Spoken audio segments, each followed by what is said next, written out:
On est à court de temps, donc j'invite rapidement Dr Ayoub pour nous faire part de l'association TDAH et troubles du sommeil. Dr Ayoub est une pédopsychiatre à l'hôpital Fatouma Bourguiba à Monastir. Merci. Alors, j'aimerais bien remercier les organisateurs de m'avoir associé à ce 8e congrès de sommeil. Et avant de commencer ma conférence, j'aimerais bien partager avec vous cette situation clinique qui est Adam, qui était âgé de 11 ans. Il était scolarisé en 6e année de base. Et il était décrit par sa maman comme un enfant hyperactif, il bouge tout le temps, parle sans arrêt, il a du mal à se concentrer sur ses devoirs et il interrompt sans cesse les autres. À l'école, les maîtresses se plaignent de son agitation, ses oublis et de ses bavardages incessants. Vous allez me dire, c'est un profil typique de TDAH. Sauf que la maman, elle a insisté à plusieurs reprises, et pourquoi personne ne m'aide sur son sommeil? Donc, elle décrit qu'il ne dort plus, presque. Il se couche tard, il tourne dans son lit, il vient souvent me voir à minuit, et le matin, il faut presque le tirer de lit pour aller à l'école. Il passe souvent 2 heures sur sa tablette avant de dormir, comme on était en train de discuter pour tous les adolescents, et il s'endort rarement avant 1h du matin et se réveille fatigué, irritable, avec des cernes bien marquées. En poussant l'interrogatoire et avec un agenda de sommeil, on a suspecté le syndrome de retard de phase associé à une insomnie d'endormissement. Nous avons mis en place une routine de sommeil stricte avec un arrêt des écrans 2 heures avant le sommeil, 1 heure de coucher fixe et on a prescrit de la mélatonine pour cet enfant. Un mois après, la maman rapportait un changement spectaculaire. Il est plus calme, il est plus attentif en classe et les enseignants ils ont rapporté une amélioration de ses performances scolaires. Alors, qu'est-ce qui s'est passé? S'agit-il vraiment d'un TDAH ou bien c'était les conséquences de son trouble du sommeil? Justement, c'est la conférence, l'œuf ou la poule, le TDAH ou les troubles du sommeil. Juste un petit rappel du TDAH, qui est le trouble difficile de l'attention avec ou sans hyperactivité, qui est un trouble neurodéveloppemental, et c'est le trouble externalisé le plus fréquent chez l'enfant et l'adolescent. Les prévalences varient. Pour nous, en Tunisie, on a une étude qui a été faite en 2008 par Mehmeol à Sfax, qui a trouvé une prévalence de 9,94. Et une deuxième étude qui était plus récente, faite en 2023 par Matala et al., qui a trouvé un chiffre de 5,1. Ça reste encore une prévalence très élevée. Les symptômes sont essentiellement des symptômes d'inattention, d'hyperactivité, impulsivité, qui sont diagnostiqués avant l'âge de 12 ans, pendant une durée supérieure à 6 mois et dans 2 milieux différents avec un retentissement. Alors nous, on dit que la comorbidité dans le TDAH est la règle et non l'exception. Et parmi ces comorbidités, on trouve les troubles du sommeil. En fait, les prévalences, dans les études, les prévalences du trouble du sommeil chez les enfants présentant un TDAH varient entre 25 et à 74%. Chez l'adulte, ça peut aller jusqu'à 90%. Dans 28,5%, les troubles du sommeil sont considérés comme légers, mais dans 44,8% des cas, ils sont considérés comme sévères à moyens. Ces perturbations de sommeil, ils touchent tout type de TDAH avec des variations des types de troubles du sommeil, mais aussi de leur gravité. On va essayer de voir quels sont les types. Pour le TDAH inattentif, le sommeil qui est décrit le plus souvent sont une somnolence accrue, un temps de sommeil plus lent. Pour le TDAH type mixte, ce sont des insomnies initiales, un sommeil agité et présence de cauchemars. Pour le TDAH type hyperactif impulsif, on décrit plus la présence de mouvements périodiques des jambes fréquents. En fait, dans cette revue de la littérature qui est un peu récente, qui remonte à 2023, ils ont essayé de regrouper les troubles les plus fréquents chez les enfants avec TDAH. Et on a remarqué que le trouble le plus fréquent, comme pour les enfants et les adolescents, comme on a vu tout à l'heure, sont les insomnies d'endormissement et le maintien du sommeil. On trouve après les retards de phase du sommeil, les syndromes des jambes sans repos, et dans 60% des cas, on a les apnées obstructives du sommeil. Il y a aussi les parasomnies comme les terreurs nocturnes et le somnambulisme, dans 47,6% des cas, et moins fréquents, qui sont les troubles de somnolence diurne excessifs, comme la narcolepsie, l'hypersomnie idiopathique. Alors la question centrale sera, est-ce que c'est le TDAH qui induit ces troubles du sommeil, ou bien ce sont ces troubles du sommeil qui ont induit ce TDAH? En fait, il y a 3 hypothèses. Donc justement, c'est le TDAH qui précède les troubles du sommeil. La deuxième hypothèse, c'est que les troubles du sommeil imitent les symptômes du TDAH. Et la troisième hypothèse, que c'est un cercle bidirectionnel. Ils s'entretiennent mutuellement. On va essayer de voir ces mécanismes ensemble. Alors, pourquoi on a pensé que le TDAH précède les troubles du sommeil? Parce qu'il y avait justement cette dysrégulation dopaminergique et noradrénergique qu'on voit chez les enfants avec TDAH. Il y a une hyperactivation corticale avec un déficit d'inhibition. Il y a un retard du rythme circadien et il y a aussi l'effet du traitement. En effet, on sait que dans la neurobiologie du TDAH, il y a un déficit dans le circuit frontostriatal avec un déficit dopaminergique et noradrénergique. Ces circuits aussi, ils sont responsables de la vigilance, de la motivation et du cycle veille-sommeil. Donc, une hyperactivation du système dopaminergique et du locus coeruleus qui sera une sorte de compensation de cette hypoactivation va entraîner un état d'hyperéveil et sera responsable d'un retour d'endormissement. Après, on a vu qu'il y a des altérations du cortex préfrontal et des réseaux d'inhibition comportementale qui vont limiter cette capacité à se désengager mentalement. On sait qu'au moment du sommeil, on doit faire cette pause progressif pour pouvoir s'endormir. Ces enfants, ils sont tellement en hyperactivité qu'ils n'arrivent pas à faire cela, donc ils vont rester dans un état d'activation cognitive prolongée et comme conséquence, il y aura une insomnie d'endormissement et un sommeil qui est fragmenté. Comme on a vu aussi, chez plusieurs enfants avec TDAH, on a remarqué qu'il y a un retard de la sécrétion de la mélatonine qui elle-même sera responsable de la désorganisation des rythmes circadiens et une exposition lumineuse excessive en soirée. Et dernièrement, c'est les effets du traitement. Dans le traitement pharmacologique du TDAH, on prescrit le méthylphénidate qui est un psychostimulant. Et ce psychostimulant, parmi ses effets, sera l'augmentation de la dopamine et de la noradrénaline. Donc s'il est pris trop tard, on voit chez ces enfants une latence d'endormissement avec des troubles du sommeil. Mais ce n'était pas suffisant. Donc on a regardé l'autre versant et on a vu les troubles du sommeil primaire. Alors dans ma présentation, je vais insister sur le trouble du sommeil primaire parce que, comme vous avez vu avec la présentation de professeur Sharfi, il y a aussi les troubles du sommeil secondaire tels que dans l'anxiété, dans la dépression, qui sont aussi associés au TDAH. Mais on va insister juste sur les troubles du sommeil primaire. Alors, pour la privation chronique du sommeil, le manque du sommeil, il affecte aussi les cortex, les réseaux fronto-pariétaux qui sont responsables eux aussi de l'attention, du contrôle inhibiteur et de la mémoire de travail. C'est presque les mêmes symptômes qu'on va voir dans le TDAH. Et on sait que même une réduction du sommeil à 1 heure par nuit, par exemple, va induire une attention, une impulsivité, une baisse de flexibilité cognitive. Comme pour nous tous, une nuit blanche, elle va entraîner des troubles attentionnels. Quoi dire si ça persiste pendant longtemps? Pour les troubles respiratoires du sommeil, donc on a remarqué qu'une hypoxie intermittente avec des micro-éveils, elle va altérer la perfusion frontale et la neurotransmission dopaminergique. Cela a été aussi constaté après adénoamygdalectomie. Chez ces patients, on a remarqué une nette amélioration de ces symptômes qu'on a notés comme TDAH-like. Donc certains auteurs, notamment Chervin, ils parlent que le TDAH n'est pas une conséquence fonctionnelle, il n'est qu'une conséquence fonctionnelle d'un sommeil fragmenté. Mais bien sûr, ce n'est pas un vrai TDAH.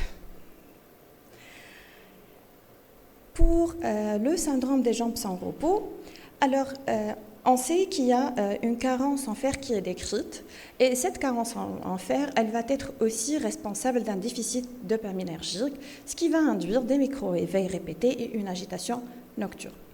Donc cette carence martiale, elle n'est pas juste responsable de ce syndrome des jambes sans repos, mais aussi de la régulation dopaminergique et des troubles attentionnels qu'on peut voir aussi dans le TDAH. Et un cas particulier pour les adolescents, comme on a vu, ils ont un retard de phase qui est physiologique. Donc, le retard de phase physiologique peut s'exacerber avec des couchers tardifs, des temps sommeil, comme on a vu. Et là, on va parler de ces enfants qui ont un phénotype inattentif fatigué, qui ne sont pas concentrés, et ils sont généralement très confondus avec un TDAH. Sauf que les symptômes, ils ont apparu à l'adolescence et non avant l'âge de 12 ans. Et puis, dès qu'il y a une resynchronisation de son rythme circadien, il y a disparition complète de ces symptômes. Mais aussi, cette hypothèse, elle n'expliquait pas tous les tableaux. Donc, on a pensé à un cercle bidirectionnel qui maintient le TDAH et le sommeil. Alors pourquoi? Parce qu'il y avait des mécanismes communs, notamment l'atteinte du système dopaminergique, l'atteinte des réseaux orexine et réseaux veille-sommeil, le système immuno-inflammatoire et l'axe hypothalamo-hypophysaire surinalien avec le stress.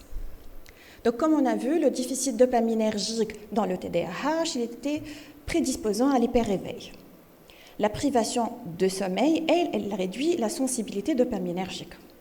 Donc, le TDAH va perturber le sommeil, le manque du sommeil va accentuer le déficit dopaminergique, donc on aura une aggravation des symptômes du TDAH. Et le cercle vicieux. Puis, on a remarqué que les neurones oxygénergiques qui se trouvent au niveau de l'hypothalamus, qui sont responsables de la régulation de la vigilance, de l'attention et de la motivation, elle était retrouvée une hyperactivité dans le TDAH, mais aussi dans les insomnies primaires. Donc c'était un mécanisme commun.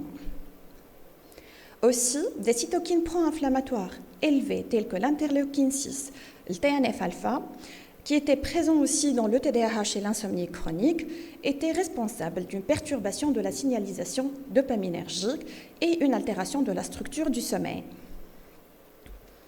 Et enfin, une perturbation de l'axe hypothalamo-hypophysaire surinalien avec une activation excessive du cortisol le soir, donc aussi un rythme inversé, ce qui va contribuer à l'éveil et la détérioration de l'attention. À côté de ces mécanismes communs, il y avait aussi que les régions cérébrales impliquées dans le sommeil et dans le TDAH, il y avait un chevauchement dans ces structures, notamment pour le cortex préfrontal, le système limbique, le thalamus, le noyau réticulaire et les réseaux frontostriatales. Dans cette neuroimagerie, dans cette partie, ça montre les atteintes chez un enfant avec un TDAH, donc au niveau du gyrus frontal moyen, inférieur, et au niveau de l'amygdale et de l'insula. Dans la deuxième partie, il y a les aires qui sont touchées par les insomnies, les troubles du sommeil, qui sont aussi, ce qu'on peut voir ici, c'est les amygdales aussi qui sont atteintes et le gyrus frontal. Et cette partie pour un enfant qui présente un TDAH associé à des troubles du sommeil. Et on trouve qu'il y a ces zones mauves qui sont en commun. Donc ça a été aussi mis en évidence, ce chevauchement, par la neuroimagerie. Pour faire un petit résumé, donc la relation TDAH, trouble du sommeil, c'est l'hyperactivité corticale, la dysrégulation dopaminergique, les difficultés d'auto-apaisement et l'hyper-réveil, et les effets secondaires des psychostimulants. Les troubles du sommeil qui sont responsables des symptômes TDAH-like, surtout la privation chronique du sommeil, le sommeil fragmenté, et pour les mécanismes partagés, le cercle bidirectionnel, qui est l'hypothèse la plus admise, ce sont des anomalies communes au niveau du cerveau, mais aussi des mécanismes associés. Alors, quelles sont les conséquences cliniques? Donc justement, s'il y a une association trouble du sommeil TDAH, on a plus de retentissement sur les performances académiques, sur le fonctionnement psychosocial, mais aussi sur la qualité de vie de ces enfants. Et si on a des troubles de sommeil associés, on aura un risque d'inefficacité des traitements prescrits. Et si on a des troubles du sommeil qui sont TDAH-like, il y a un risque de surdiagnostiquer le TDAH et ne seront pas efficaces sur les troubles du sommeil. Donc, d'où l'importance d'un dépistage systématique. Donc, heureusement, professeur Sharfi m'a facilité les choses en parlant des approches diagnostiques et d'évaluation. Donc, justement, il faut qu'il y ait une anamnèse ciblée et ça commence bien sûr par s'interroger sur l'heure de l'endormissement, les latences, les réveils nocturnes, mais aussi les comorbidités et les facteurs environnementaux. Et on peut aussi passer des questionnaires validés pour les parents et même pour les enfants. Et on a plusieurs questionnaires qui sont validés en arabe. On peut aussi avoir recours à la polysomnographie qui va permettre de détecter les apnées obstructives du sommeil, les parasomnies complexes ou les mouvements périodiques sévères. Voici quelques exemples de questionnaires. Alors, je ne vais pas insister beaucoup sur les stratégies de prise en charge thérapeutique. Je vais juste insister sur le fait que les études qui vont faire l'association entre TDAH et troubles du sommeil ne sont pas très fréquentes, mais en tout cas, la plupart de ces études insistent sur le fait que les interventions comportementales sont au premier plan de la prise en charge, comme pour tout trouble du sommeil chez l'enfant et l'adolescent. Et puis l'utilisation de la mélatonine, elle a amélioré le temps total du sommeil de plus de 30 minutes, une diminution statistiquement significative de la latence d'endormissement d'environ 25 minutes après 4 semaines et une augmentation d'efficacité du sommeil. Mais il faut insister que la mélatonine n'était pas efficace sur les symptômes de TDAH. Alors, les hypnotiques, par contre, ils n'avaient pas de place et il n'y avait pas d'amélioration. Donc, ils sont à bannir.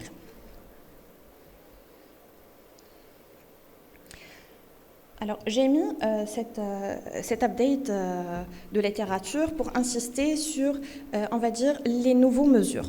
Alors, les nouvelles mesures, ça regroupe surtout tout ce qui est la luminothérapie chez les enfants avec TDAH, qui n'est pas encore très bien explorée dans la littérature, mais aussi la réalité virtuelle, qui est actuellement l'un des moyens en vogue.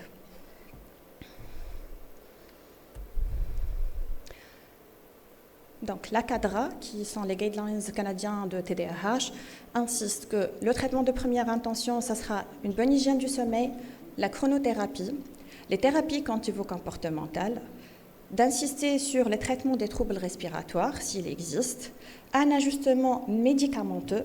Il faut administrer le traitement qui est le méthylphénidate le plus précocement possible dans la matinée et de privilégier la forme à libération longue.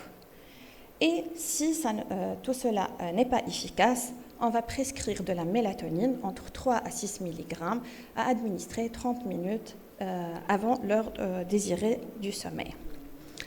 Donc, pour conclure, la littérature soutient un lien bidirectionnel entre le trouble du sommeil et les manifestations du TDAH. Le sommeil peut aggraver les symptômes attentionnels exécutifs et le TDAH, avec ses traitements, ses comorbidités, il peut perturber le sommeil. Donc l'évaluation systématique du sommeil, elle doit être systématique pour tout enfant présentant un TDAH. Et j'insiste que le sommeil n'est pas un luxe, c'est une nécessité pour les enfants avec TDAH. Un sommeil de qualité peut améliorer considérablement la concentration, l'humeur, les fonctions exécutives et la qualité de vie. Et merci pour votre attention. Merci, Dr Ayoub. C'est une présentation très, très claire. Avant de passer aux questions de la salle, je voulais poser une question par rapport au traitement. Ce qu'on voit d'habitude quand on envoie les patients TDAH au pédopsychiatre, ils commencent par les thérapies comportementales et par la suite, ils traitent TDAH par la Ritaline ou autre. Ils attendent l'amélioration du sommeil sous Ritaline et puis, si pas d'amélioration, ils passent à la mélatonine. Est-ce que parce que là, je n'ai pas vu le traitement de la TDAH, traitement médicamenteux de la TDAH dans votre stratégie thérapeutique. Voilà. Justement. Alors, pour le traitement du TDAH, le méthylphénidate, si on va le prescrire, c'est qu'on va considérer la première hypothèse. C'est que le trouble du sommeil fait partie des symptômes du TDAH, c'est la conséquence du TDAH. Donc, théoriquement, si on va améliorer le circuit dopaminergique, les troubles du sommeil vont s'améliorer. Sauf qu'il y a l'autre versant. Si on va lui donner trop tard le traitement, on va faire un état d'hyperéveil et là, on aura les conséquences. Donc, il faut faire attention par rapport à ça et le donner précocement. Mais oui, s'il va améliorer la dopamine et la noradrénergie, il y aura l'effet. Très bien. Merci. On passe aux questions à la salle.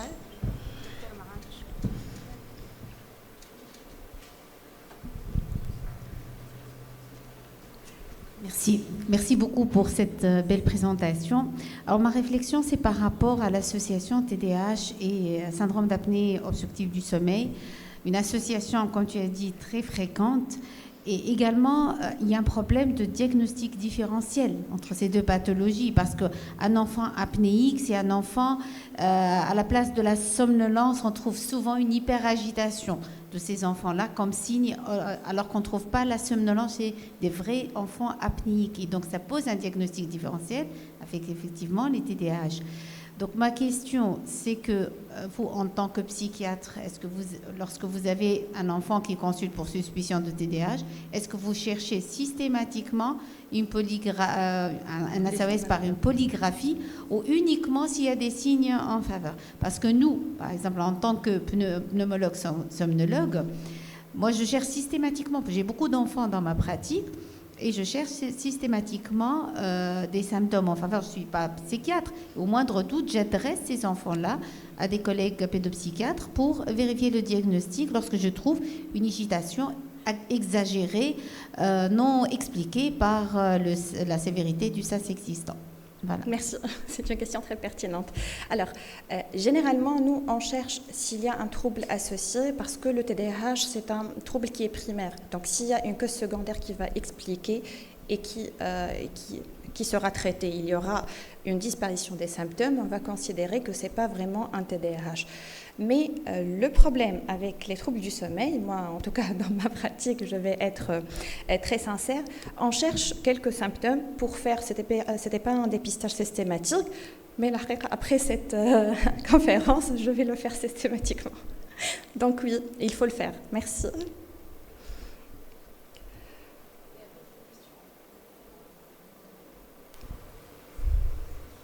Alors, merci beaucoup, Dr Ayoub, encore une fois. Et je remercie toute la présence pour votre attention et au prochain congrès de sommeil. Merci beaucoup. Et on rend le micro aux responsables.